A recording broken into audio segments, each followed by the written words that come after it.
62ാമത് സംസ്ഥാന സ്കൂൾ കലോത്സവത്തിനുള്ള എല്ലാ ഒരുക്കങ്ങളും പൂർത്തിയായി. കോഴിക്കോട് നിന്ന് കൊണ്ടുവരുന്ന സ്വർണ്ണക്കപ്പിന് ഇന്ന് വൈകിട്ട് കൊല്ലം ജില്ലയിൽ സ്വീകരണം നൽകും. പഴയിടം നമ്പൂതിരി പാലുകാച്ചി ഭക്ഷണക്കലവറ തുറന്നു.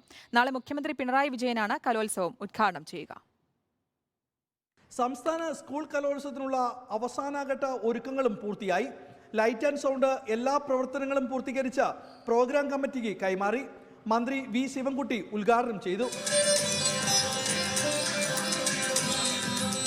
മത്സരത്തിൽ പങ്കെടുക്കുന്നതിനുള്ള ആദ്യ സംഘം ഇന്ന് കാസർഗോഡ് നിന്ന് കൊല്ലം റെയിൽവേ സ്റ്റേഷനിലെത്തും.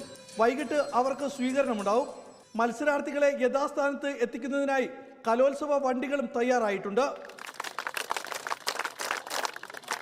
ജില്ലയിൽ ക്രമസമാധാന ചുമതലയ്ക്കായി ആവശ്യത്തിന് പോലീസിനെ വിന്യസിച്ചിട്ടുണ്ടെന്ന് കമ്മീഷണർ വിവേക് കുമാർ പറഞ്ഞു.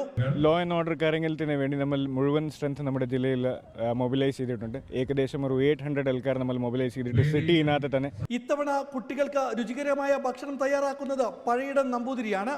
പഴയിടം നമ്പൂതിരി പാല് കാച്ചിയതോടെ കലവറ സജീവമായി. രാത്രിയിൽ കുട്ടികൾക്ക് കഴിക്കാനായി അത്താഴവും ഒരുക്കുന്നുണ്ട്.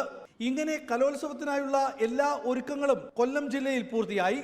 കോഴിക്കോട് നിന്ന് കൊണ്ടുവരുന്ന സ്വർണ്ണക്കപ്പ് ജില്ലയുടെ അതിർത്തിയിൽ നിന്ന് മന്ത്രിമാരായ KN ബാലഗോപാൽ, ചിഞ്ചുറാണി, KB ഗണേഷ് കുമാർ എന്നിവർ ഏറ്റുവാങ്ങും. തുടർന്ന് നഗരത്തിൽ ഘോഷയാത്രയുണ്ടാകും. നാളെയാണ് ഉദ്ഘാടന സമ്മേളനം.